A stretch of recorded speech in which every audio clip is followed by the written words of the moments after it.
Rebellions are built on hope.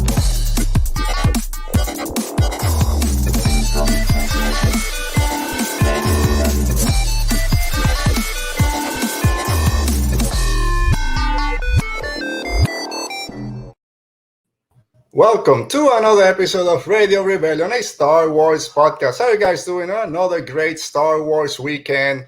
I'm your host, Alberto Calderon. As always, thank you for being here and joining us today. He was here, 2-3 weeks ago. Oti, he's becoming one of our regulars. And of course, you know him down there, Andrew from the Outer Rim Reads. Last time he took over. And maybe he'll have to again because connections everywhere are a little bit weird. So we'll see. How are you guys doing today?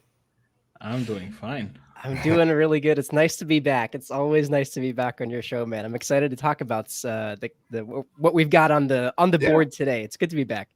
Yeah, there's a bunch of stuff.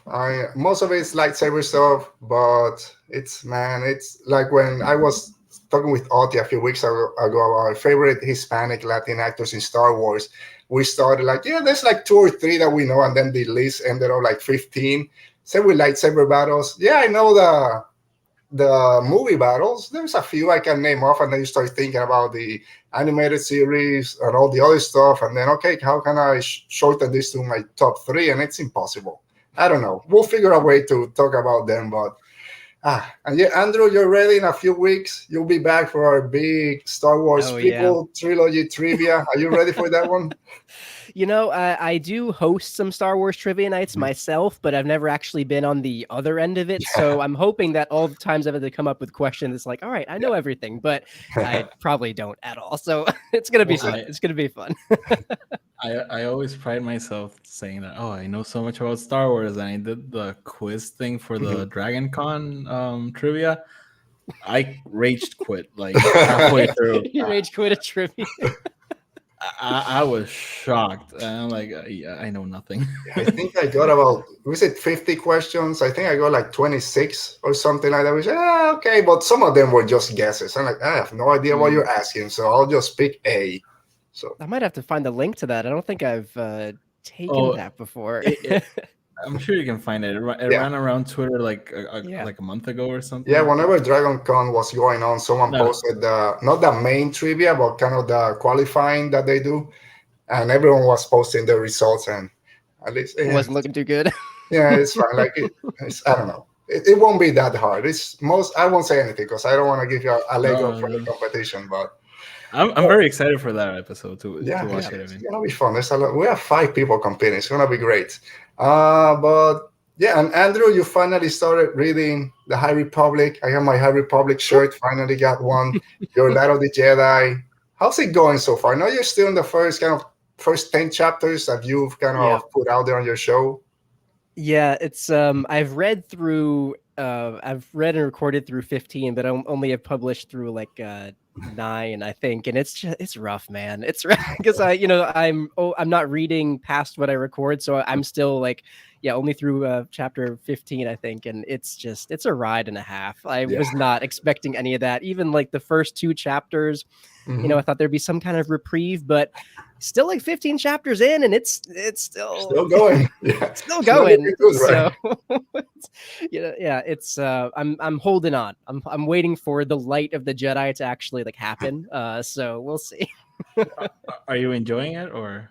Oh, I'm loving it. It's like I really wish that I could read through all of it and not have to go with the schedule. I'm really enjoying it. It's probably one of the most entertaining and gripping Star Wars books that I've ever read. At what cost, though, I'm still trying to determine. It's still my favorite, man. Like, it's with all that's come out, that one's still my favorite. Yeah, there's a lot. I haven't read a High Republic book, be it the adult novels, the YA, or even the middle grade, that I haven't enjoyed. All of them have given me something new to kind of think about in Star Wars. Every book has some great characters, and the main story, again, we won't talk about it enough to spoil Andrew, but you're in for a ride, man. Light of the Jedi, it's one of the best out there, and then everything else just keeps going. So, yeah. All right, but with that kind of out of the way, as always, guys, if you're watching this live, thank you for being here. If you're watching this later on the replay, thank you also. But make sure to like this video, comment down below some of your favorite lightsaber battles or anything that we're going to be covering today. and subscribe. Let's see how quickly we can get to like 150 subscribers, 200, whatever. We're on our way. But we talked a little bit about books, and there's some more books that we're going to talk about today. But if you guys are ready, I'm not ready. Let's talk Star Wars and Star Wars news. Star Wars news.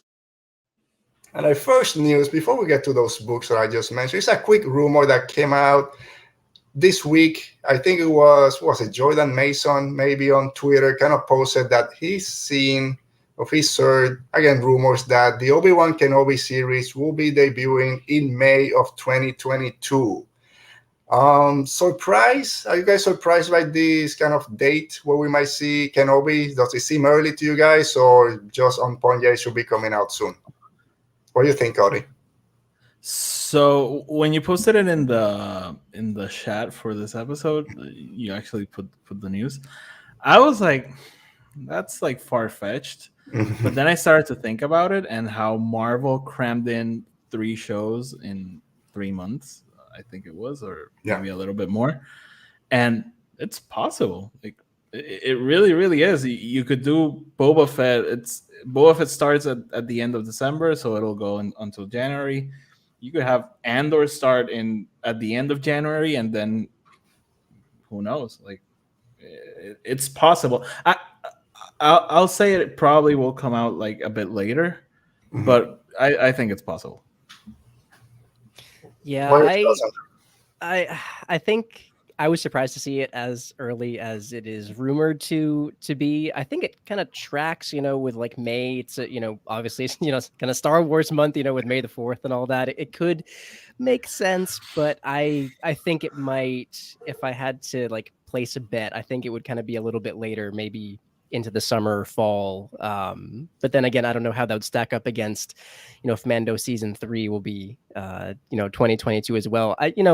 I think it could happen, especially given how like the Marvel shows, have been released. But yeah, I think it might be a little bit later. I don't know. I was surprised to see it May 2022. I wouldn't mind, but but yeah, I think I would bet a little bit later than that. But either way, can't complain. Yeah, I don't know. I'm being in both camps. When it came out, I'm like, May 22, it's too early. What about Andor? Because we've been hearing about Andor way before Kenobi. And like you said, Andrew, yeah, May makes sense. It's Star Wars month, May the 5th or May the 4th, and then May 25th and all that stuff makes sense. But at the same time, that's what they did with Solo, right? Everything had come out in December, and they decided, no Han Solo movie. We're going back to May. That's used to be Star Wars month, and then everything that happened. They just got crammed in there because Avengers. And it kind of took over everything. So I hope they don't fall through the same mistakes. But then I start thinking, well, I think Andor's is a much larger scale than the Kenobi show.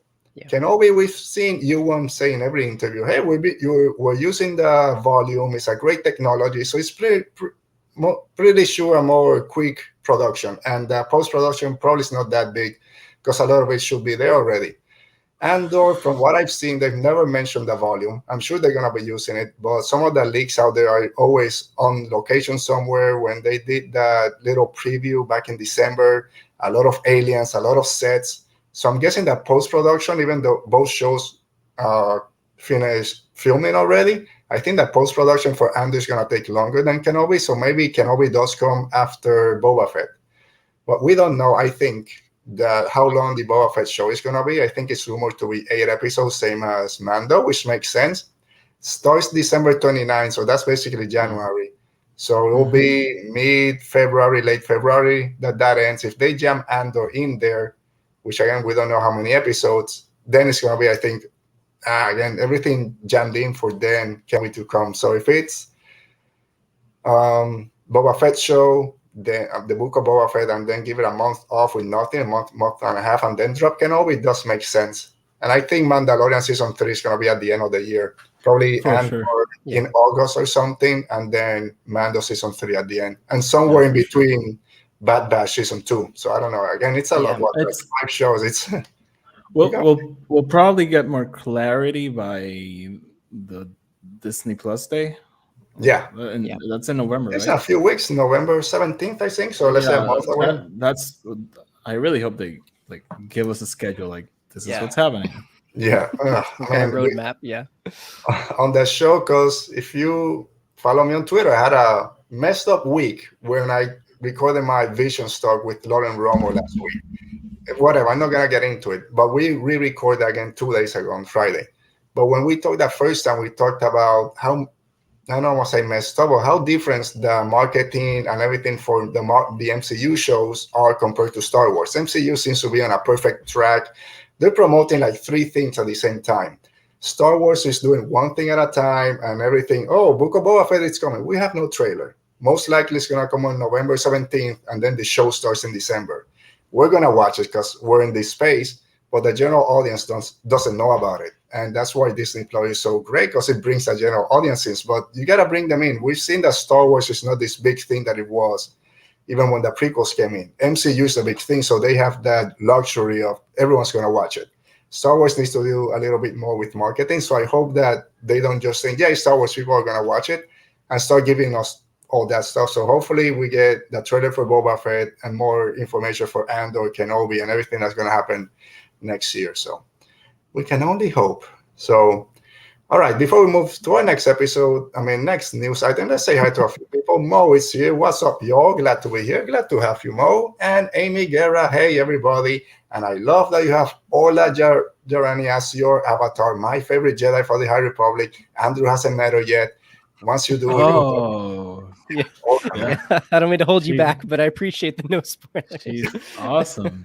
yes. All right. So moving on to our second news item, and it's books. Andrew, this is around your wheelhouse. I know you My take, bread and butter. yeah. So new books. We just got a review 2 days ago about 4 new books are gonna be dropping in 2022 again. If you don't watch the TV shows, that's fine. Books is where it's at.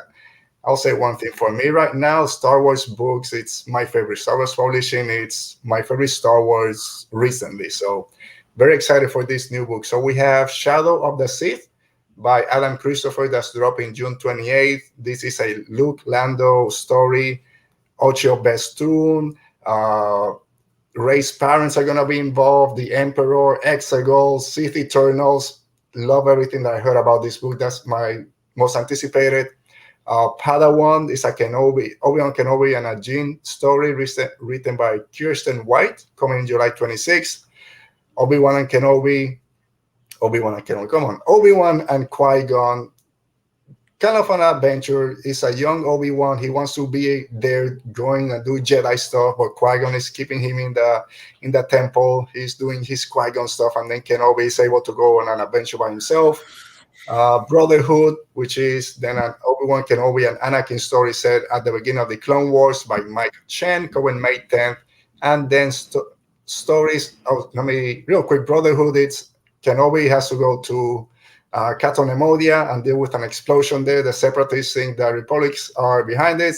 Does this then comes that great line in Attack of the Clones, that business on Caton Emodia doesn't count. And then Stories of Jedi and Sith, which is an anthology by 10 Star Wars authors, and that's coming June 7th. So, guys, you saw this news. Are you excited? And which one of these books kind of screams at you? I'm excited. Oh, sorry, Yeah. you can go ahead. Yeah, but Shadows of the Sith. I'm excited for all of it, but that's a showstopper. Yeah. That's it. Yeah, I think when it comes down to it, Shadow of the Sith is probably the one that I'm most have the most anticipation for. But at the same time, getting the answer of what that business on Cato Nemoidia was, it's like that is the biggest question that we've been left with in Star Wars for years. So that'll be an interesting story. Just also exploring more of Obi-Wan and Anakin's dynamic early on. And I think when I was reading the synopsis, it'll also include Anakin's knighting, which I think will be interesting. Especially, we were talking off air about, a little bit about the Clone Wars 2003 show and how that included that bit. So I wondered to see how similar or different that'll be. But I think Shadow of the Sith it's going to answer so many questions and provide so much context to so much that really set up the Rise of Skywalker with, a lot of potential and depth of storytelling and all that, and to get all these answers of Rey's parents and Exegol and Sith Eternal and Lando and Luke, it's that is going to be exciting. Yes. They all will, but that one especially, I think. So Yeah. you're right. That Brotherhood one, it's Kenobi. I mean, Anakin is just going from Padawan to a brand new Jedi Knight. So hopefully we get that. Then Anakin makes it to Canaan Modia with I think with a new, not a Padawan, but like a new youngling or something. We don't know anything that he had a youngling into, so it's gonna be interesting. Shadow of the Sith, of course, that one also for me is my most anticipated. When I started reading Luke and Lando, I'm like, okay, I get it that they were together. I really don't care too much about it. But then reading the full synopsis, I'm like, okay, I'm sorry. That's why you need to read the whole article and not just the first couple of sentences. It just sounds extremely entertaining, answers all those questions that a lot of people wanted out there that said that Rise of Skywalker just kind of came out of nowhere. What are your thoughts? Because I've seen both positive and negatives for this. Some people saying, oh, don't try to fix the sequel trilogy or trust because you made a mistake and now you're jamming this here to try to fix your mistakes.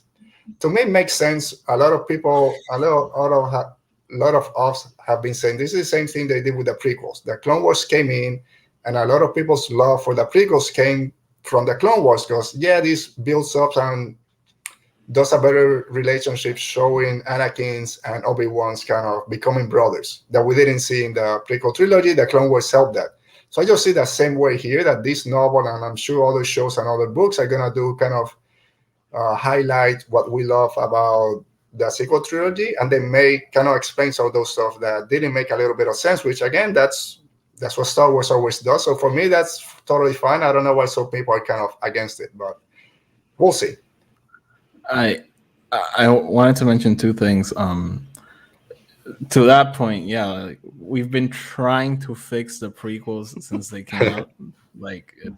And Star Wars is constantly going back to the same thing, telling new stories. How many times have we gone back to the original trilogy and told new stories and find new spaces to tell new stories? So I don't really mind. It was bound to happen because that line in Rise of Skywalker. I don't know about you, but when I heard it, there's a book coming out about this, like, or a I don't know, a comic or something. Like, there's a story here, and it's I don't know. I was happy to contrary to you. I just saw Lando and Luke. I was like, yes, this. And yeah, and I wanted to mention there's two Kenobi books, or two Kenobi related books.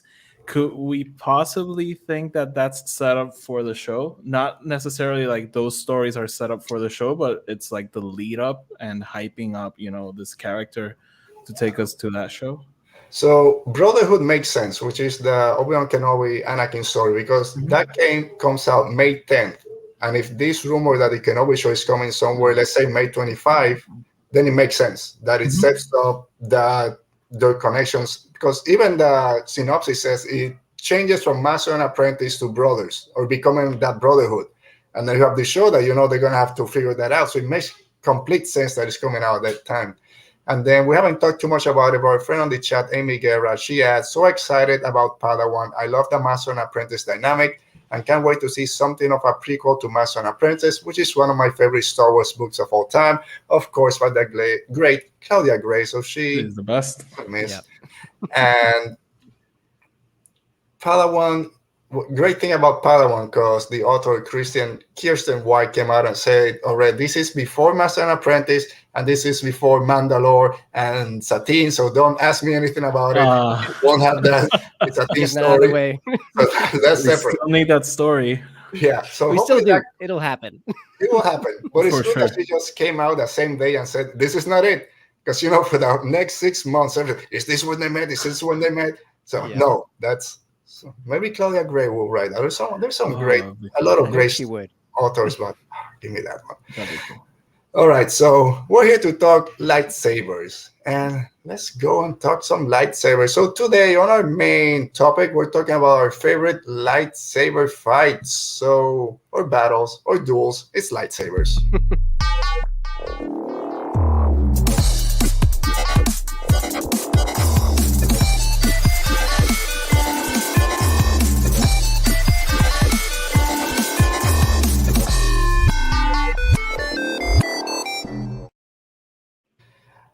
All right. So, like we said, even before we started recording and right where we started, lightsabers is difficult. It's difficult if we want to make a ranking because there's so much to kind of decide what we look for. So let's start right there. What for you guys? What makes?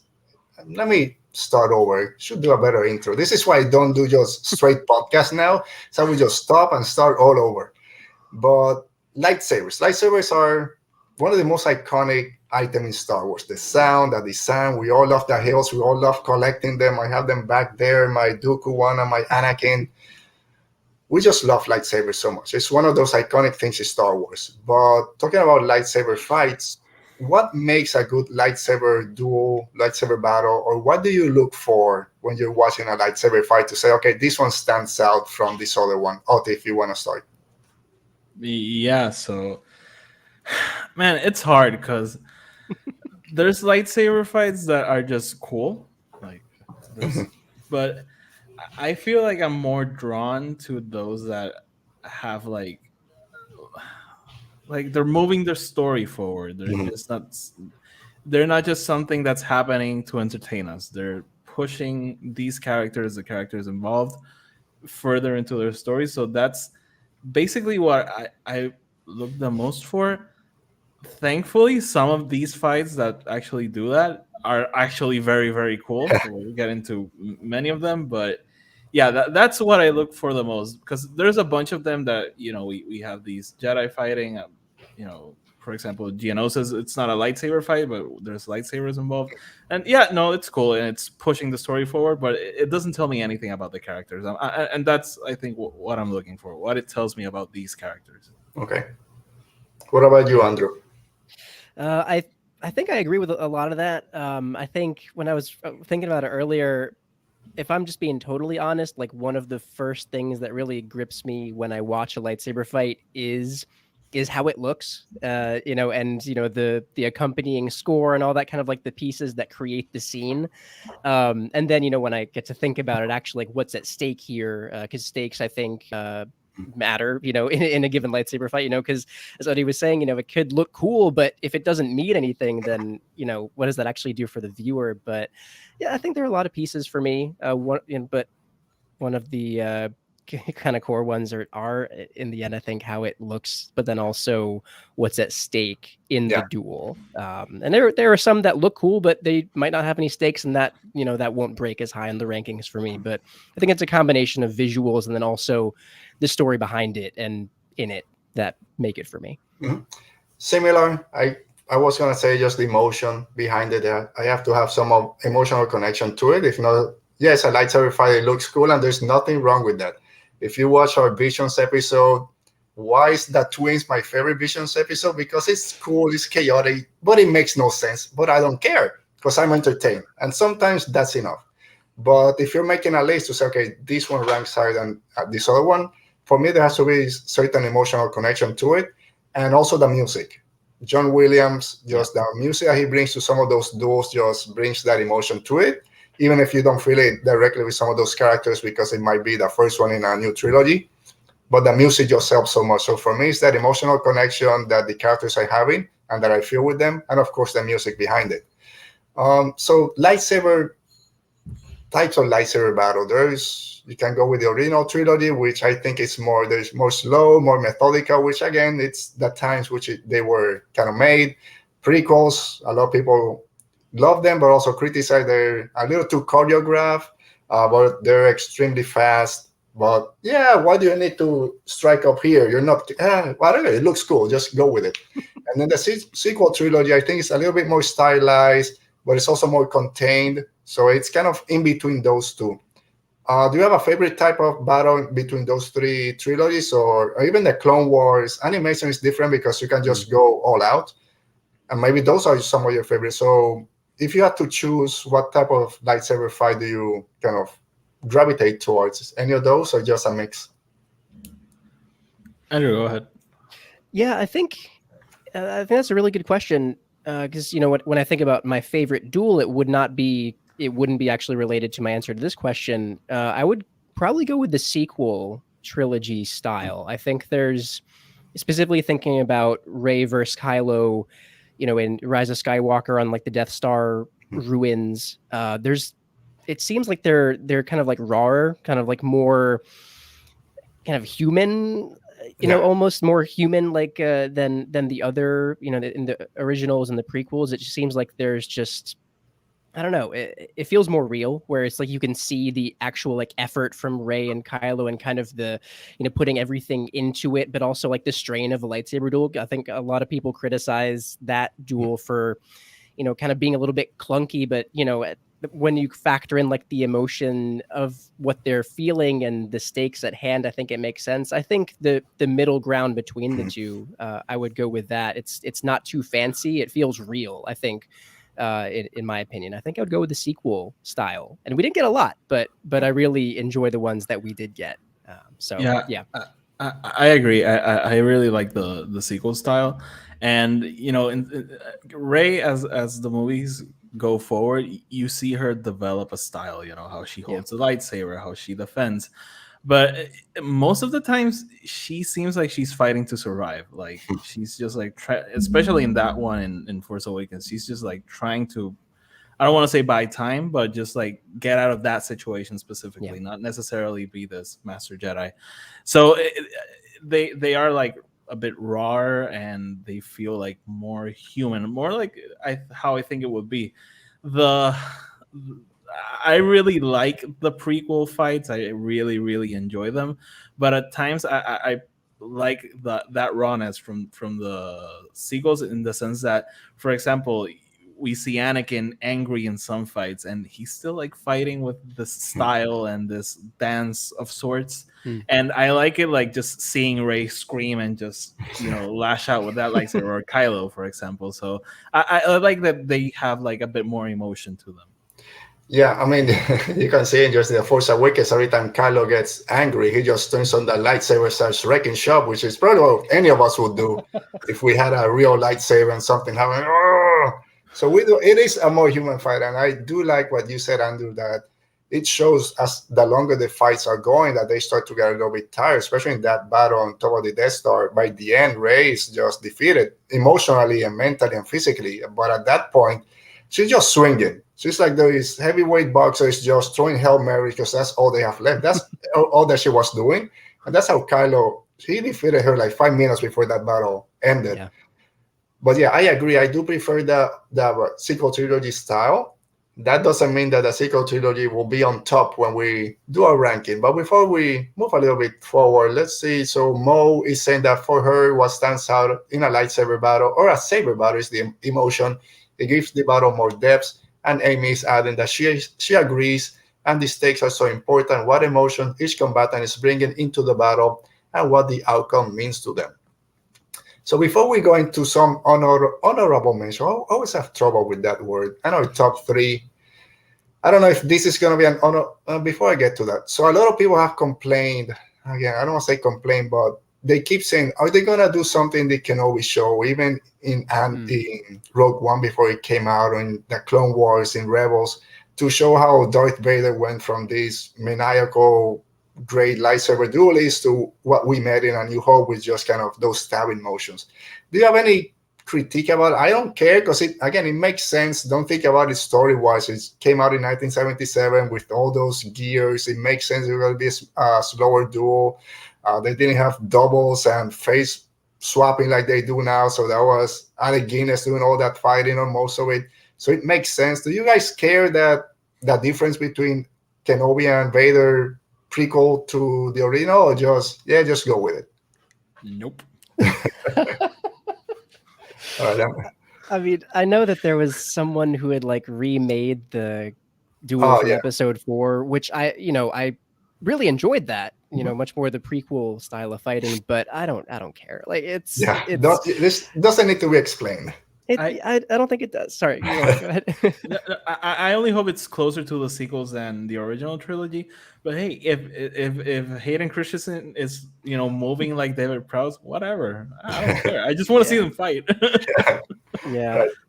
That's I don't know. I think like a real, just an unavoidable factor is what you were saying. It's like kind of, it was made in, we have to take the time period, like the context of the time in which it was made, and Star Wars like retcons itself all over the place. Like it doesn't matter, and it's just what the story brings at that moment. I think is what will resonate with me. I don't need them to tweak things here and there because of what people have complained about. It doesn't make a difference to me at all. All right, and I don't know if this is gonna make one of your lists. I just want to mention, because it's one of those things, at least for myself. So the Yoda and Count Dooku fight in Attack of the Clones, when it came out, I don't know you guys, but this is one of those things in the theaters that everyone went nuts about it. Seeing Yoda just finally dropping that cane and going crazy 360s and all that stuff.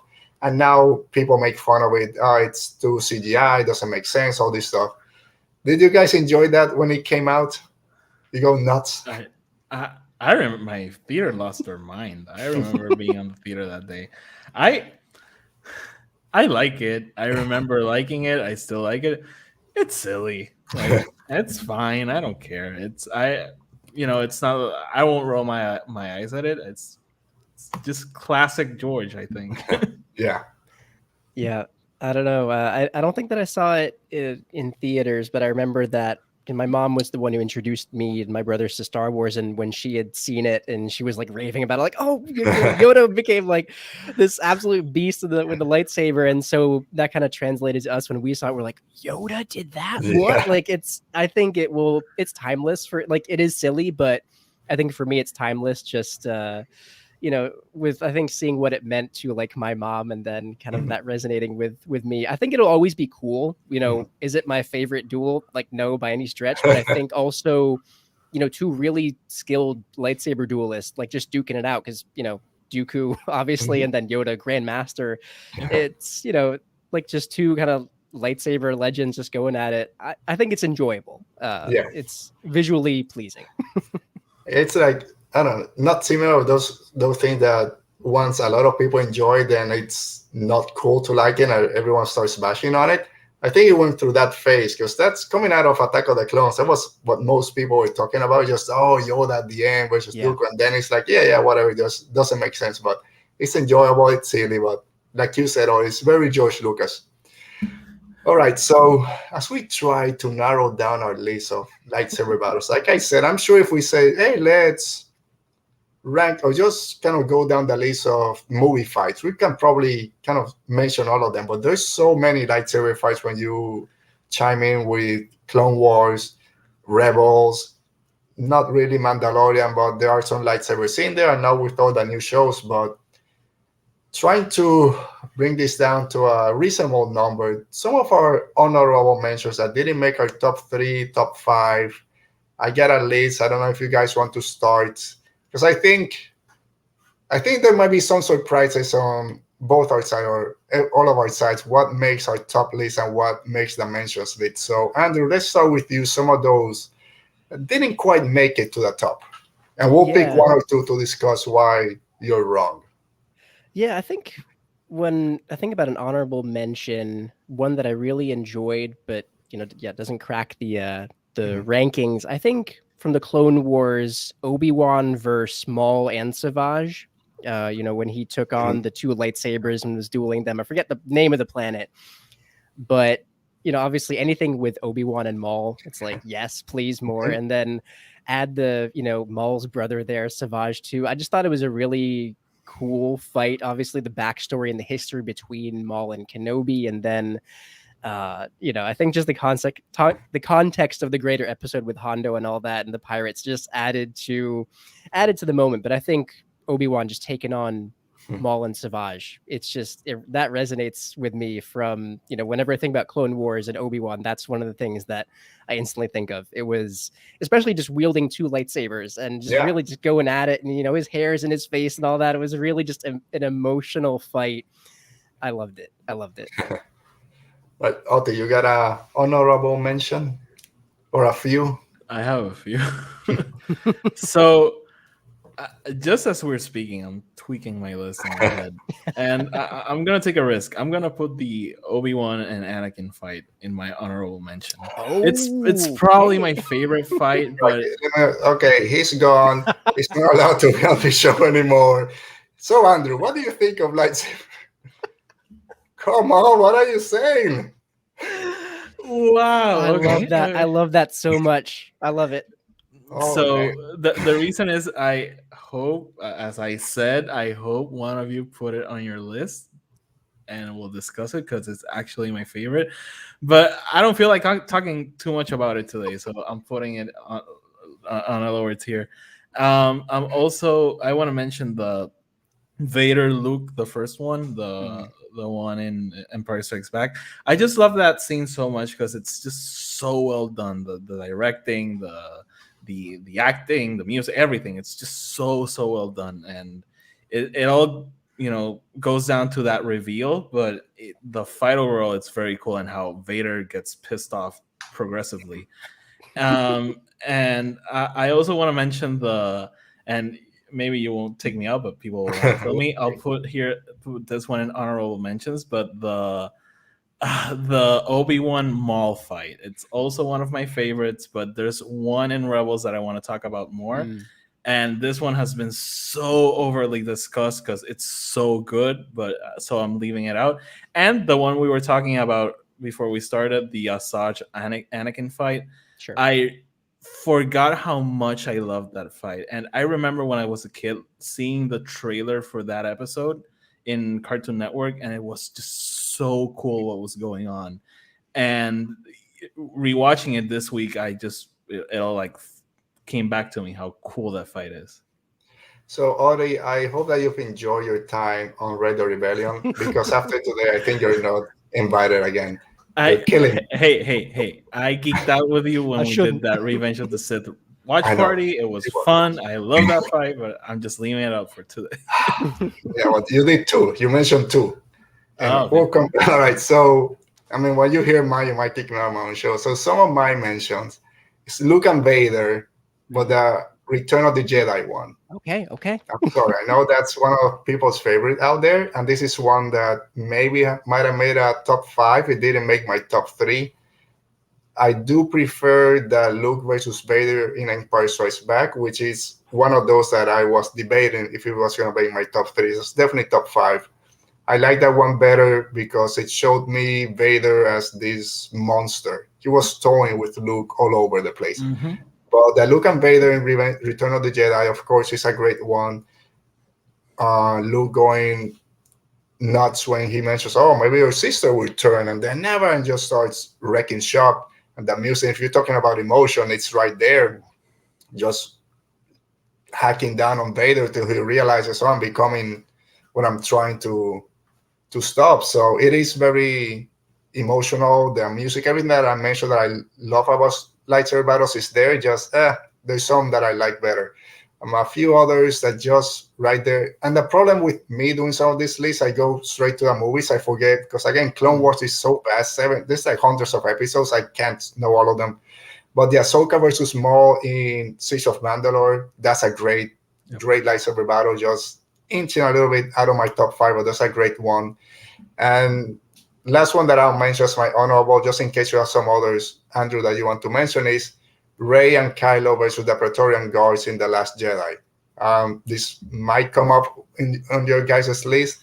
My problem with this one, it might just be a petty thing. I didn't enjoy the music on it. I don't know. Really? Okay. I was expecting, I think that one deserves a more kind of Duel of the Fates, kind of Battle of the Heroes kind of theme behind it. To me, it didn't hit me emotionally. It's a great battle. I'm not going to be one of those people out there that say, "Oh, that analyzes every microsecond to say why he did it." Yeah. Oh, man. It's a great fight. It just, it's there. It's in my mentions, but it doesn't make my top. So, Andrew, do you have any other honorable mention before we move to our top? I think I will bring in the Rey versus Kylo from Rise of Skywalker into the honorable mentions. It doesn't crack up there with some of the others, but I do think I really enjoyed that duel and like what it looked like and felt like for Rey and Kylo. I think that one, and you had mentioned Luke versus Vader, Return of the Jedi, which is not one of my favorite Star Wars movies, and I think the duel itself is fantastic, but there are others that I rank a little bit higher than that. So I think you would, and the Ahsoka and Maul from Siege of Mandalore. So a couple have already been mentioned, but I think I'll throw Rey and Kylo in there. And you're talking about the last one, right? The one in the Death Star, not the one in Kijimi. Oh yeah, on the Death Star, yeah. I do like the first one. I think I like the first one a little bit better. The one in Kajimi, and she's on not Kajimi. He's on Kajimi. She's on the Star Destroyer. I do like that because we haven't seen that before. This space whatever battle. But yeah, and then the cool thing about that one in the Death Star, that's the most prequel-like fight in the sequel trilogy. They're doing all these high jumps, crashing through water, so it's a great fight. But yeah, it's actually one of, when we go to our viewer comments, it will come up. All right, so let's talk about top. I said top 3, but if you guys have more than 3, that's fine. You would have told me, and you wouldn't have taken me out of the show because it would have been there. Well, so we're sticking with top 3 because I won't go back. You're kicked out, and you're gonna stay kicked out for that. All right. So we'll start with you, Oti, just in case I need to kick you out again. But before we get there, Mo mentions honorable mention for her is Canaan versus the Grand Inquisitor in Rebels. Great one. They fight a few times, but it might come up in our discussion later. And sorry, one of my dogs just barked really loud. He's chipping in too. Yeah, it's like, oh, you He's guys. mad at me. Yeah, get that guy out of here. All right, so Oti, some of your top 3. If you want to say your third favorite, and we'll go around 3 to 1. Sure. Yeah. So my number 3. Let's just take what we were just talking about, and it's actually the Rey and Kylo fight in Rise of Skywalker, the one in the Death Star. I just love the imagery of it. You know, you have the grandson of Darth Vader and the granddaughter of Palpatine fighting in this iconic place where they once stood. I love the emotion behind it. You know, Rey's mental, having this mental breakdown, like, what's going on? I'm not who I thought I was. I'm disappointing Leia. And Kylo on the other end being like, oh, you can't go back. You're just like me. Come with me. And I really like that dynamic. And I kind of hate that that's so early. It's not so early on in the movie. It's like right before the third act. But I think if it had been like closer to the end, we could have had like maybe a bigger fight and maybe even be a bit more epic. And I think it kind of ends abruptly, but I think that's kind of the point. Like she has that moment when she has that opportunity to stab him, and that's not the Jedi way. So she has to stop and rethink what she's doing. And I really like the fight, mainly for the imagery, but also for everything that's going on with them, because it's a heavy moment for both of them. Yeah, it's a great battle. It's come up a few times on our talk today. And there's the emotion in it. There's some great music also. And the imagery, just fighting with this wave crashing on top of the Death Star. Very different to Revenge of the Sith, of course, with the lava. The contrast, Yeah. And true. We get the shot of Kylo coming out of the water. Yeah, that was so great. cool. That was great. She backflips all the way and lands in her Black Widow pose. Yeah. But it's kind of abrupt when I always debate, because he hears Leia's voice and he kind of freaks and just gets frozen. Then that's when she takes the opportunity to stab him and basically kill him. Seems like a cheap move, but all right, we'll let it. It kind of happens. I don't know how Leia would have felt that because of her. That's why Rey. I don't know. Anyway, so Andrew, I could see her talk about this for 1 hour. So let's move later. You mentioned, Andrew, that was on your honorable mention. So what's your number 3, and then I'll say mine. Yeah, I think just before I mention that, I do have to say Daisy Ridley's acting in that duel, just the emotion that she conveyed was fantastic.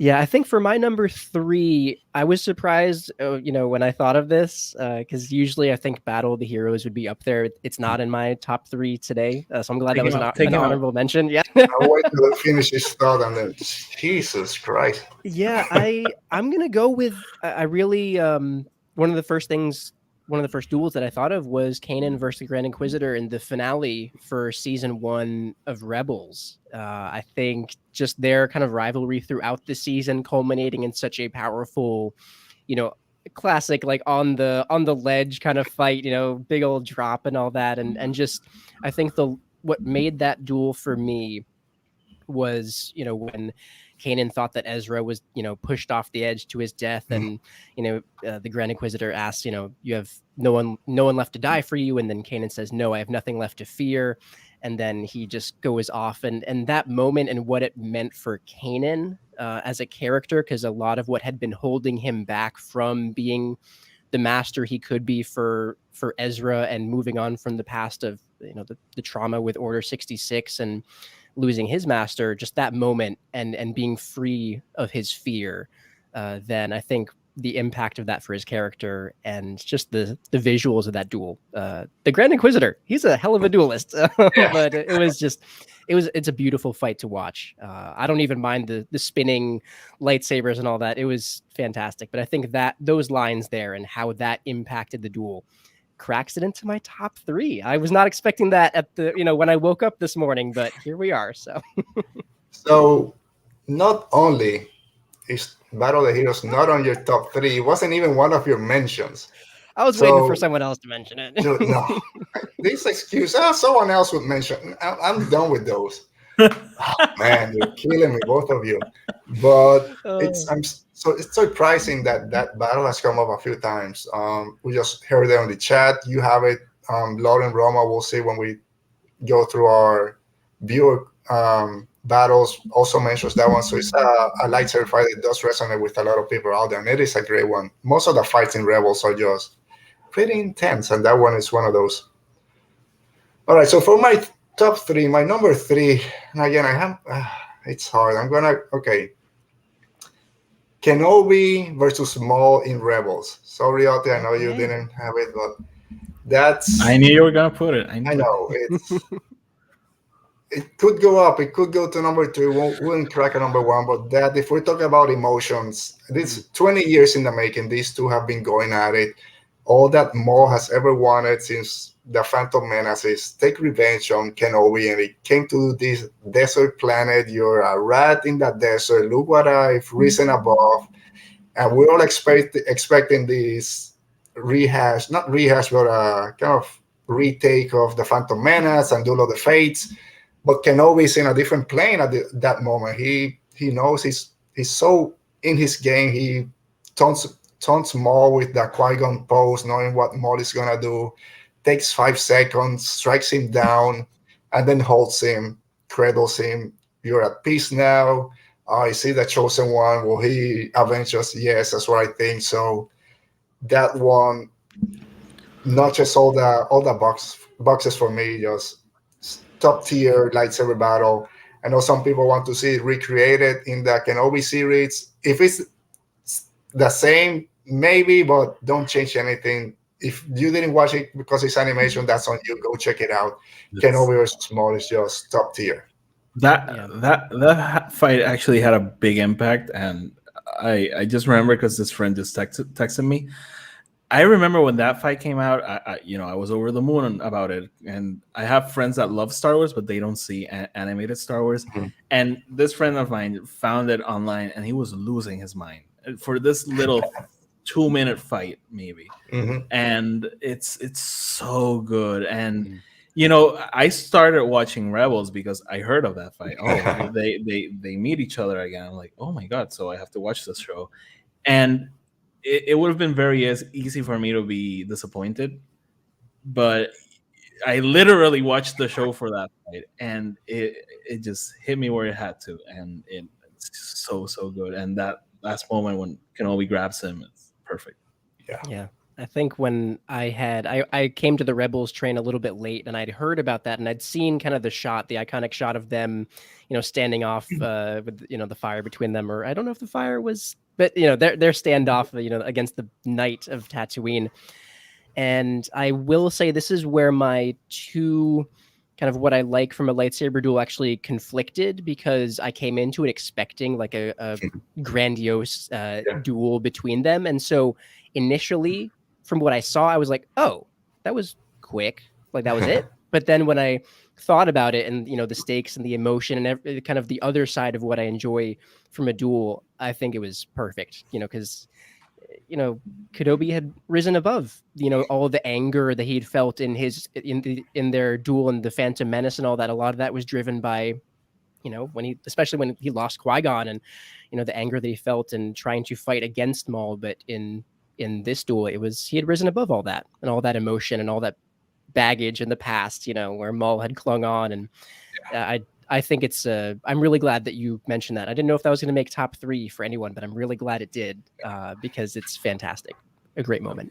Yeah, I'll take back some of the things I said about you, Andrew, because I saw your water bottle again. It has that Radio Rebellion sticker, so you're okay. You're back on good graces a little bit. All right, so I put it up in the chat, but Mo said that's the one she was talking about, referring to the Grand Inquisitor and Canaan. Then Amy's adding that Kenobi versus Maul in Rebels is her number 1. The contrast of Obi-Wan's peace versus Maul's ongoing frenzy, like you mentioned, Andrew.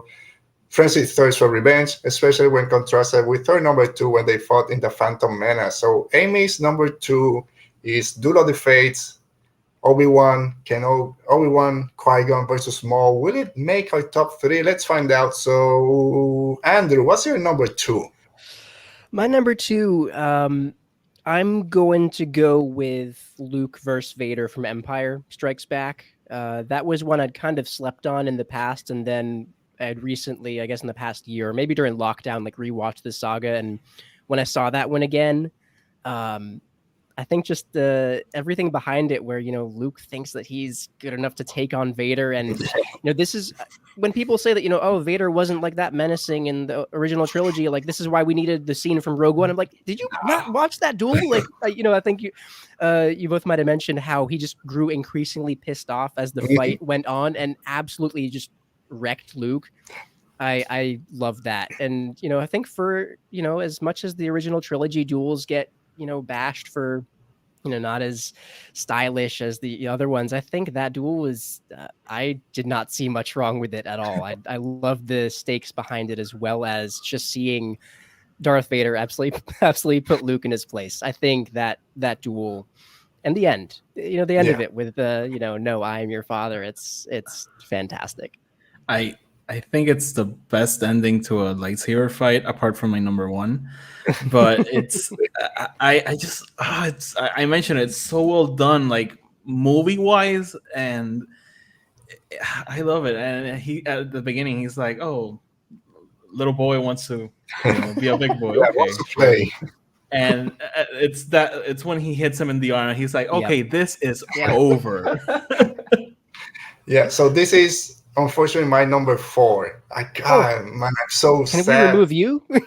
No, dude, I don't know. It's again, when we've said it like 20 times, when we come to this top 3, it's so difficult.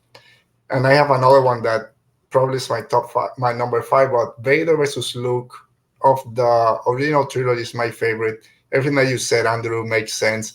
And it's Vader is so menacing because he's toying with him. He's hiding. I don't know why. He's throwing things with the Force at the same time that he's dueling. One thing that I always say that I kind of gets lost about Vader's use of the Force, because, once he's in that suit, he doesn't have that connection to the Force. And this is just me probably doing my mental work, but everyone that uses the Force to move stuff is always using their hand. Okay, this is going to go here. He has both hands on his lightsaber and using just his mind to throw crates at Luke. Right. So that's how connected he is to the Force. And then just, I'm coming out of this corner, I'm going to slash you in half. Like, do you? He was this close to slashing Luke, and oops, you're not going to find out under that. But then, like you mentioned, as soon as Luke hits that cheap shot, he's like, okay, we're done. Your hand's going off. I'm going to break you mentally. So, yeah, that's great. I can't take my number 3, but yes. Oh, man, so close. So your number 2, Oti. What's your number 2? My number 2 is the reason Kenobi versus Maul was not on this list, and it's Ahsoka versus Darth Vader. Okay. Because number 1, the setting is so cool. It's a Sith temple with lightning and everything, and I just love it. I love Ahsoka. She's a great fighter, and seeing that re-encounter, the emotion behind it, and how it all ends with, that's not the end of the fight, but it's basically almost the end of the scene when she breaks the helmet and we see the eye, and we hear what's his name? It's the actor from the Clone Wars. I can't remember. Matt Lanter. Matt Lantern. We hear Matt Lantern's voice, and it's some of those few moments that we know what happens. We know Darth Vader is in the original trilogy, but watching that fight for the first time, I was like, is he gonna turn? Like, Yeah. I was like, what's going on? And I think Ahsoka is one of the few people who could have actually reached him. And she couldn't, and I really hope we get something like this in the Kenobi show. Like maybe he's like this close to getting to him, and it ends. And and I just love the fight. It's one of those fights that's visually cool. It's she's jumping around. They're really, really fighting. It's not like standing in their poses. Yeah. But also the emotion behind it. It's perfect. Any thoughts on it, Andrew? I'm really glad that you brought that up. I think someone had shown me it, or at least a YouTube clip of it before I had really I think it might have been before. I don't know at what point it was before I'd actually seen Clone Wars or watched it all the way through. But the first time that I'd seen the YouTube clip, I was like, okay, cool duel on all that. But once I actually saw it when I was watching Rebels and get the full weight of the story and all that, it's powerful. I don't think there's any other word for it than powerful. Where you really had to question would anyone, if there was anyone who would be able to reach him, it would have to be Ahsoka, especially how torn up he was when she left the Order and all that, and then they're back, and I think the only people will be Shmi dead, Padme dead, and Ahsoka and Luke. I don't know, it's so great. I don't know if if anyone could have helped turn, it would have been her, but it had to be Luke at the end. Yeah. But that battle is so grand. It's one of the reasons that Rebels Ahsoka is my favorite Ahsoka. Just her, she's grown up Jedi. She's just at top of her game, and that duel, that whole battle when she then cracks his helmet, kind of that cracking the armor visually and figuratively. So it's great. And Amy, we hit all your top three. So Amy says Ahsoka versus Vader is her number 3. The weight of that fight, the way she holds her own against him in the middle of a traumatic, emotional moment for her again, because she hasn't seen him since she left the Order. I think now we know with Clone Wars Season 7, but still, it's very emotional. Amy has a great top 3. Yeah. Yeah, I know, right? We should invite her next time. Pick one of you guys out. Then Mo is saying that for him, number 1 is Anakin versus Obi-Wan. Number 2 is Ahsoka Vader. Number 3 is Anakin versus Varys. So much emotion. There's so much Vader in him. I love it. Anakin Varys is very cool. It's one of those things. There's so many Clone Wars lightsaber battles. It's hard to, if you're not watching them constantly, it's hard to get through, kind of remember all those. So my number 2, surprise probably to most of you guys, is Rey versus Kylo in Starkiller Base in The Force Awakens. Nice. I'm throwing Nice. there the battle with Finn.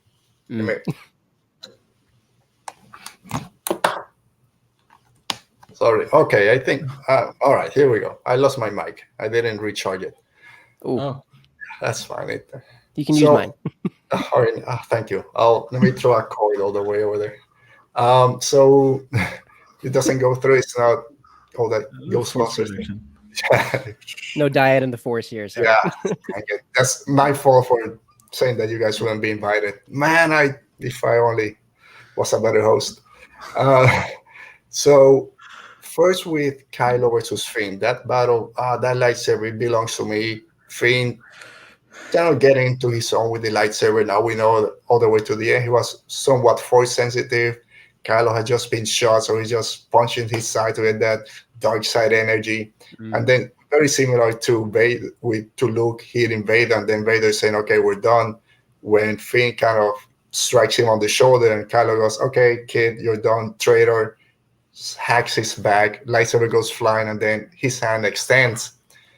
And I was expecting, okay, here's when Luke is going to come in. When that lightsaber flies, everyone thought it was going to be Luke. No, it's Rey. She's scared out of her mind. Or then my favorite theme comes on, the Force, the Jedi theme starts swelling. She starts getting a little bit more serious, turns the lightsaber on. I get teary-eyed, and then this whole battle starts. And like you mentioned, Audrey, at first she's buying time. She's just running away, hacking trees. But again, the setting in the snow, in this forest, we hadn't seen this kind of environment for them to also play with. But when Kylo has her in that precipice and, oh, you need a teacher, I'll show you the ways of the Force. And then she remembers what Mass says, the Force. She closes her eyes, relaxes her breathing. We hear the Force theme again. And then when she opens her eyes, Andrew, you mentioned how well Daisy really acts in Rise of Skywalker. When she opens her eyes, she's 100% a different person than when she closed them. And then she goes chaotic on his ass. And then when both of them are just holding the lightsabers, the music is blurry, and then hacks him across the face. First, I thought, oh, he went the Darth Maul route and just got killed in the first movie. Glad that he didn't. But then what would have happened is that gap didn't open between them. Would she have gone for the kill? We don't know. So for me, that's my second. Just the music, the emotion, everything in it just worked for me. That's really great. Yeah, I love that moment when she gets the saber. Yeah. I always tell the story that was the moment I was like, oh, this trilogy is about her, and the whole movie is about her, and she learning the Force, and I was surprised at that moment. I love that scene. Yeah, that's when I said she became the hero of her own story at that moment. She didn't know that it was her story till she finally, it calls to you. She grabbed it. Yeah, I think I think that's one of like all-time best moments in Star Wars. The saber coming to her was, I think it's indisputably up there. I mean, there'll always be the haters, but I think also what it means for viewers and seeing, like who is to become, like, to see like a female Jedi like as the center of this trilogy. I think it's like there's a lot of power and meaning behind that. And I love how you mentioned this, the shift when she from when she closed and opened her eyes again from channeling the Force. It was like you said, it's a totally different person, from kind of fighting afraid of Kylo initially, and then seeing that confidence in her, then knowing that the Force was with her. It's a great choice. I love that. All right, so we've reached our top one. You know what? I'll go first because I'm pretty sure everyone knows where it's going. It's been mentioned before. It's Battle of the Heroes. It has to be Anakin versus Kenobi. There's nothing that stops this for me. Emotion-wise, music-wise, it's my second favorite. And I know it's also the Anakin versus Obi-Wan, the score for it, but you mix in Battle of the Heroes with Palpatine and Yoda, which is another great one. But Anakin versus Kenobi, if I'm saying that emotions is my most important thing and connection to the characters, it has to be that one. It breaks my heart every time I see it. Just watching it when we did our watch along, it was just spectacular. And it's one of those, I don't know, it's everything of that battle. Yeah, some of the moves are very choreographed and whatever. This is people that grew up together, brothers, father figures, and then the end, don't try it. I love you, we're my brother. I hate you. It breaks my heart every time. And everything is in that battle. That's why the Kenobi show is so important in terms, hopefully they don't mess anything up. Do I want to see them battle again? Yes, I do. And if they don't, that's fine. But the emotional, what I want for that show is that emotional connection. They have to have a talk, a chat, even if it's through the Force or in person. And like you guys said, maybe he gets to him, or there has to be something that, look what you made me. Look what I became because of what you did to me on Mustafar. So that battle to me, it's just, I don't think anything is going to top it, at least for right now. So Battle of the Heroes, my favorite lightsaber fight. So we'll go there. Yeah, you had to. It's the best. Like it really is. And I mentioned it at the beginning. I was referring specifically to this one. Sometimes the most emotional ones are the coolest ones. And this one, it's like a 16-minute fight. I remember I had a clip of that fight, like, that whole sequence in Revenge of the Sith, but only that fight. It didn't cut to Yoda and Palpatine. And I would watch it constantly. It was like 15 minutes of just them slashing at each other. And it's powerful. That how it ends, it's just horrible. I think that as much flack as some of the acting in the prequels gets, I think Hayden and Ewan knocked it out of the park there, especially Ewan, I think, with the whole, the ending to it. Exactly. You were my brother, Anakin. I loved you. I think minus like the twirling sabers and kind of swinging at each other on the ropes and all that. I think minus those two, it's like almost something that we've like a fight to that, with that kind of gravitas and all that. I think it's almost like nothing we've seen in Star Wars, with that, just the meaning behind those two, culminating with just how, sad the ending of Revenge of the Sith was, put that fight in there too. And it's just the emotional weight behind it. It can't be beat. Well, I guess it can be by some of the rankings, but really, I think, it's up there and will always be, I think. Yeah. All right. So let's keep going with you, Andrew. What's your number one? Yeah, I think this might surprise some people. I'm going to go Qui-Gon versus Maul in Phantom Menace on Tatooine. I'm just kidding. No, that was cool. But I'm gonna have to go with Duel of the Fates from the Phantom Menace.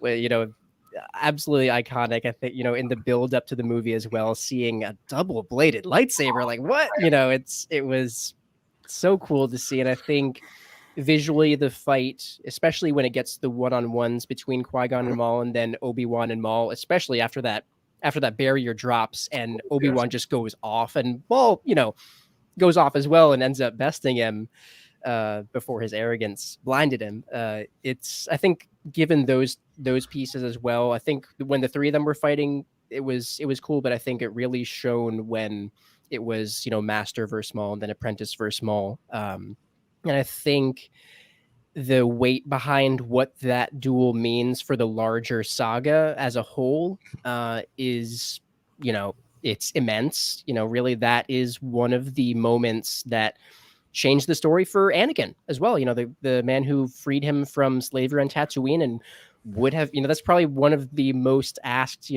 what if questions, what if Qui-Gon hadn't died, how that would have changed things for Anakin. But I think, again, Ewan McGregor, the acting, especially after Qui-Gon died, is just, you could see it very much like how, with Daisy Ridley's acting with Rey in the duels and the sequels, you could really feel it. I think that is one of the duels that I can just watch over and over and over. The music, the score as well, absolutely fantastic. You do have to wonder how lightsaber battles would be for the viewers if there was no music and just just the clashing of the sabers. But I really think all the pieces of that fight, the story, the emotion, the music, the choreography, it will always be, I think, my favorite forever. Yeah. So yeah. So again, it was in my top 5. And it was my favorite for a long time, but everything that you said, I'll echo everything that you said. So I want to add anything to it. Anything to add to it, Auntie, before you then jump to your number one? Yeah, no, my favorite moment of that fight, the fight is very cool overall. But that moment you mentioned where they're all separated and you see different versions of the same thing being the Force, and how you see how Qui-Gon is just looking for peace, being quiet and thinking. You have Obi-Wan behind him just jumping jacked up to fight, like this up-and-coming Jedi who still has much to learn. And you have Maul, who's like the Sith, the dark side user, and he's just like a caged animal. Just like walking around. And I love that dichotomy between the three. Yeah, I love also after he kills Qui-Gon and then that barrier comes and he's just waiting for Obi-Wan. Oh man, when he's ready to just go. It's a great one. Maybe I'll put it. So let's say hi to our friend Dale. He says a little bit late. It doesn't matter, Dale. We'll love when you're here. All right. If I can mention, just I think just being the book guy that I am, I think also everything that happened in Master and Apprentice, one of my favorite books in Star Wars, I think given that story as well, will make that duel just mean all the more to me. So I just had to throw that in there, being the book podcast, and I think Master and Apprentice adds into that for me. So yeah. So before you go out there, I was going to say something about Galaxy of Sounds, but I haven't finished it. But Amy says that Star Wars Galaxy of Sounds special on Disney Plus has clips of some of these live action battles without the music. The way they put them Oh. together, they maintain a lot of the emotional weight. So you gotta check that Nice. out. I've seen a Yeah, few I gotta- episodes, but not all of those. I gotta check it out. All right, Yeah. so time has So- come out. My number one, it's from a movie that sits very low in my ranking, but it's from Return of the Jedi, and it's Luke versus Vader. And talk about emotion, talk about stakes. It's for me, that's the most that's in line. Like Luke's fate, Vader's fate, the fate of the Galaxy. rebellion, the fate of the galaxy. Everything is boiling down to that moment, and it starts off like this standard duel, very similar to what we saw in Empire, but then you mentioned it earlier when Vader mentions Leia, he breaks and he just like goes to town with him, and that's when the table is turned. Like Vader has nothing to do there. Like he will not win that fight. And I mentioned it has the best ending because for me, that ending, Luke throwing the saber, like I'm not gonna do this. Like it's the 80s, man. It's the peak of the 90s are the peak, but it's this moment where we get these badass action heroes with these badass sequences. And this movie, the conclusion of Star Wars, the biggest franchise, ends with the hero saying, I'm not going to fight. Yeah. And it's the emotion behind it. And I've mentioned it on the podcast that I never really got that until I saw Last Jedi and how that mirrors what happens in that movie. And I just love that sequence so much, especially for how it all ends. And everything's at stake. The fight is cool. I really like the green versus red. We also get that in Phantom Menace, but it's so emotional, and it's so much of what Star Wars is in that fight, and it's displayed in throughout those scenes. And I don't really like Return of the Jedi that much, but everything with Palpatine, Vader, and Luke, it's just perfect. Yeah. And then that line is probably my second favorite line, if not my favorite line of all of Star Wars, is I'm a Jedi like my father before me. And that's all you need to know about Luke and why he's doing what he's doing. I love how he gives like this cocky nod, like my father. Yeah. And like he's like, That guy yeah, over there. but he's like that. Sorry, dude Dad. He's like that dude you call your apprentice. He's a Jedi. Yeah. And it's cool. I love that. I like how you also connected that moment to what we got in The Last Jedi, Luke. That will always be my Luke as well. I don't think they're different at all. I think it tracks. That's another conversation. But I do I think there's so much power in that, where when he says, I'm, as I guess the first part of what he's saying, I am a Jedi. Like that's what it's about. The Jedi aren't about, wielding the saber for violence or revenge, out of anger. Like I think that the meaning of what it means to be a Jedi and throwing down the saber, and I've read a little bit about this in the High Republic, where it's a weapon of like last resort, and I think it's perfect that that moment where it's like, yeah, this is what it means to be a Jedi, and if that means choosing not to fight, and I love also bringing in the historical context and the cultural context of the time, it is powerful. Yeah. To finish up, at least on my end, with a Master and Apprentice quote, I choose the light because it is the light. That's it. Yep. Perfect. All right. I'm surprised. I'll say, again, great top three. I'm extremely happy that we didn't match in any of those. I'm surprised that the duel in The Last Jedi didn't make it. The one with the Praetorian Guard that was going to make it to the top 5. It was cool. I wanted to put it, but Just couldn't. I like more the scene that leads to that with Snow, Kylo. All right. So with that, kind of again, great job. It's difficult. I'm sure if we do this a month from now, we might have a different one. Totally different list. Yeah. If we had done this at 4 instead of 5, I would have had a totally different list. And I tweeted out at 4:40. I'm still trying to decide my top 3. I'm looking at them and okay, I think that's okay. But we reached to my favorite part of the show when we listen to you guys, and it's Rebel Thoughts.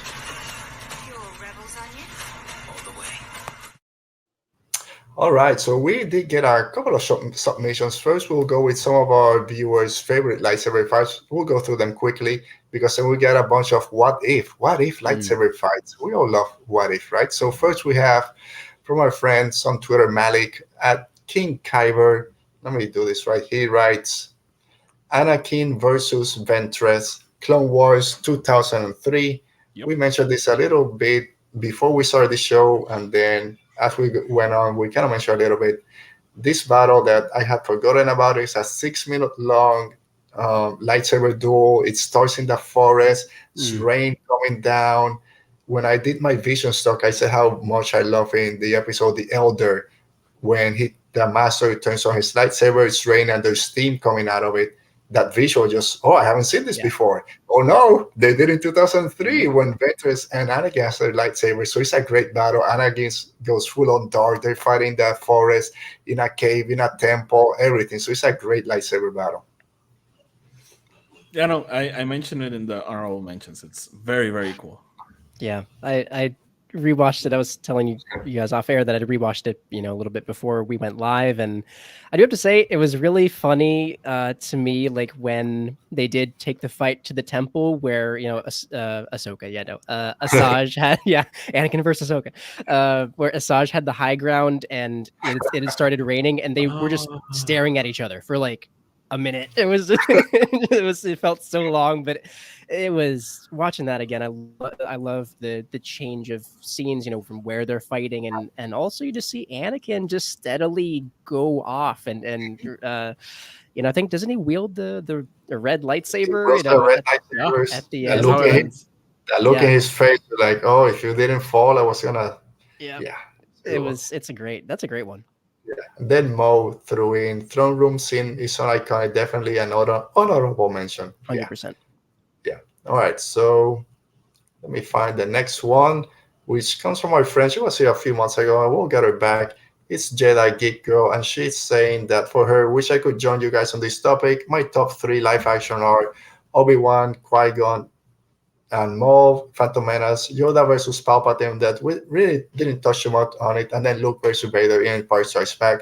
So we mentioned most of those, but Yoda versus Palpatine, again, Dark Lord of the Sith, Grandmaster of the Jedi, finally going at it. Great fights. I think not just lightsaber, but force, music, emotion. They're in the Senate chambers throwing this at each other. It's a great battle. Yeah, so anything else to add? I mean, I just think, the pinnacle of light and dark at the moment, just going at it. It's great. It's cool. Yeah. All right. And then for our final kind of fan question, lightsaber out there is from our friend Lauren Brown. Well, like I said, she was here last week. Canaan and Ezra versus the Grand Inquisitor, Ahsoka and Vader, and Anakin. The Ahsoka versus Vader / Anakin, and Rey versus Kylo in The Rise of Skywalker. I think we talked about all this already. So great choices by Lauren. And if you guys haven't checked our Vision stock, it's live now. We recorded a few days ago. So great. So thank you, Lauren, for your picks.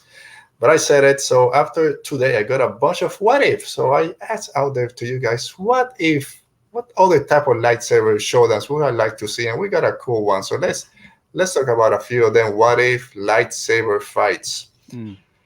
So I didn't do any graphics for them because there's too many. I was running out of time. So I just mentioned them. So Malik, again, at King Kyber, he said he has like 4. So we'll pick one. But he said Kylo Ren versus Dooku, Anakin, Revenge of the Sith, Anakin versus Ahsoka, Mandalorian Ahsoka, Mace versus Dooku, and Mace versus Kylo. So I guess we can go pretty quick. Kylo versus Count Dooku. It's Count Dooku all the way. Don't make me grab my lightsaber. Dooku Rex Kylo, right? I agree. Yeah, unless like Dooku breaks ankle, it's Dooku. Yeah, because I think maybe Kylo is more powerful with a lightsaber, but Dooku's smarter. Yeah. It's his technique is just above. Yeah. So Revenge of the Sith, Anakin versus Mandalorian Ahsoka. This is this is tough. This is a tough one. Because she beats Maul, and Maul's very powerful. I don't know. I'd have to go with Revenge of the Sith Anakin. Yeah. It's tough. If I don't know. I don't know. It will be the fight of the ages. It would be great. I think Anakin, if he's kind of the Darth Vader already at this point, Yeah. because he will do whatever it takes. Ahsoka will be trying to bring him back and wouldn't do that killing blow. She doesn't kill the clone. She wouldn't kill Anakin. I think he will take that opportunity to strike her down. Yeah, so, anything else? No? I'll just mention, I think part of how powerful Anakin is in Mustafar is how angry he is at Kenobi and Padme. Yeah. If Ahsoka arrives on her own to, let's say they fight there instead of Obi-Wan, it's Ahsoka and Padme is not there, I think he wouldn't be so enraged. He would be angry because they're fighting, but maybe she could get the upper hand in some way. I don't know. It would be a massive epic fight. For sure. Let's move away. This is too hard. Easy. Mace Windu versus Kylo Ren is Mace again. I think easy. No. I think I would agree. I think he's just more of a refined fighter than Kylo. You know, I think he was revered as kind of like one of the best duelists in, or maybe if not the best duelist in the Order. I think maybe Yoda was like stronger with the Force and Mace was strongest with the saber. I would have to go with Mace. Yeah. Yeah, Kylo's too unstable. If he has a good day, maybe, but he's too unstable. If he has a good day. So this is a good one. Two people that just beat Kylo Ren. So Mace Windu versus Count Dooku. I think that's a good challenge. I'll still go with Mace. Yeah. He beat Palpatine. Like how much of that was an act of Palpatine for Anakin to ship in? I don't believe that. I think Mace beat him straight up. Yeah, no, me too. I agree, but I think it's Mace. Like for the reasons we just mentioned, he's like a very skilled fighter. He just beat Palpatine, who was Dooku's master. I think it's Mace. Yeah, that's a really good That's one. a good one. Yeah. I think I might still err on the side of Dooku, just apprentice to Yoda himself, and just really one of the best duelists that we've seen. I don't know, maybe it ends as a draw. Maybe it doesn't end as a draw, but I think I'm just gonna go with Dooku. That's tough. That's hard. I was gonna say I'm not gonna answer. I think if Mace has to tap to the dark side to get to Dooku, then maybe he's able to turn him. But I can't pick. Yeah, I think let's call it a draw. Then our friend Davor from A Larger View of the Force podcast says the Clone Wars Maul versus Darth Vader. I like Maul. Darth Vader. I think Vader still wrecks him. Vader. Yeah, I have to go with Vader. Yeah. Clone Wars Maul is there. Ahsoka beat him. Vader still beat Ahsoka in that duel in Clone Wars by a little bit, but I think Vader. And I think Maul's the only Star Wars character that's destined to lose. Yeah, right. If we're being consistent, he has to. We just mark off all the other ones. So then Lauren Romo from the Galactic Podcast and the Geek Broadcast says, so he has 3: Maul versus Vader that we already mentioned, Canaan versus Maul. I don't think they really fought in Rebels. But maybe that scene that you said, the Maul is destined to lose. But I mean, if blind Canaan could kick him off the edge, then I think. Okay. And then this is a cool one. Ventress versus Rey. Oh. I'll say Rey. It depends if it's forced. Let's go with the case of Skywalker Rey. I think she's one of the best. But Ventress is a great duelist, and that would be a great fight. Because Rey hasn't fought someone with 2 lightsabers. She unhooks that and starts fighting with 2 lightsabers. Oh man, that's I think that's one of my favorite what-ifs. So thank you, Lawrence. Again, we're not gonna pick winners. I don't think we're gonna. And then let's finish up real quick. At Gina Maisados writes, Anakin and Ahsoka. Oh. If Anakin, Ahsoka, Mace Windu, and Maul went to arrest Palpatine, who's clearing? Who's coming out So What's instead of what's the lineup? Anakin, so Mace and Anakin, which we know, but instead of taking those other four chumps, it's Ahsoka and Maul. So Yeah, Darth like she teams up with him in Mandalorian, and they go to Coruscant. I think they have a shot at taking Palpatine. I don't think they only win; they win in like 5 minutes. By Palpatine's country very mile, yeah. powerful, but so is Anakin, so is Ahsoka, so is Mace, so is. Sidious just yeets it out the window. So I'm not making this. I think it's a no contest. Yeah, if there was no, like, if you kind of take away the strings from Palpatine to Anakin, like, kind of sever those ties and just those kind of on paper. Yeah, I gotta go. I don't think Palpatine stands a chance. Yeah. So what if I'll now throw a wrench if Anakin turns there and it's Anakin and Sidious versus Ahsoka, Maul, and Mace? Oh. That's a little bit. I still think they can take him. I think they can take him. I still think Yoda and Kenobi could have taken Sidious if Yoda wasn't such a. Oh, I've lost. I gotta go into exile. Just grab Kenobi and go finish.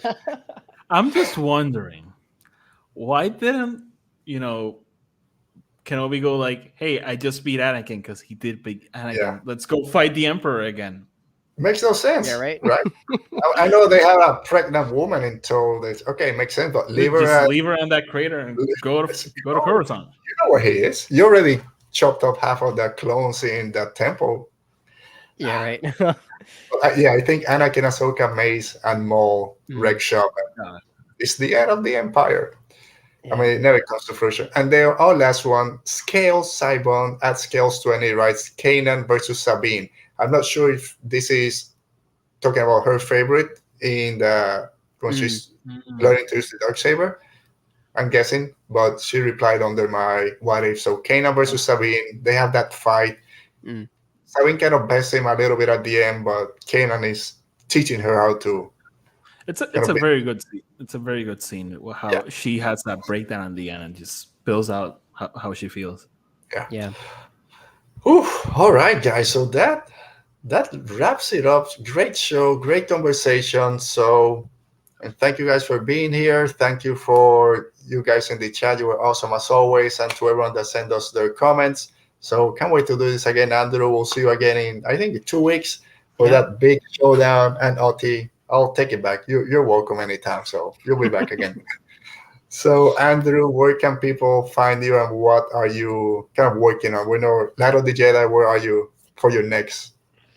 Yeah, for sure. I mean, first, I will just thanks for having both of us here. This was great as always. Really love it. If anyone wants to find out what I do, I run a Star Wars book podcast, Outer Rim Reads, going through novels in the canon, chapter by chapter, currently in season 3, covering Light of the Jedi. This is my first time reading through it. We had episode 43 air last Tuesday, and so I guess a couple of Tuesdays from now, it'll be episode 44, I think, covering through chapter 12. So making my way through Light of the Jedi. Episodes air every other Tuesday. So if you're into books and currently Light of the Jedi, then love to have you listen. All right. Oti? Yeah, so you can find me on Twitter and Instagram, EP Estar Guars, what it says like down here. I host a bilingual podcast. When is it in English? When is it in Spanish? Whenever I feel like it. If that doesn't encourage you to come over to listen to the podcast, I don't know what will. So, yeah.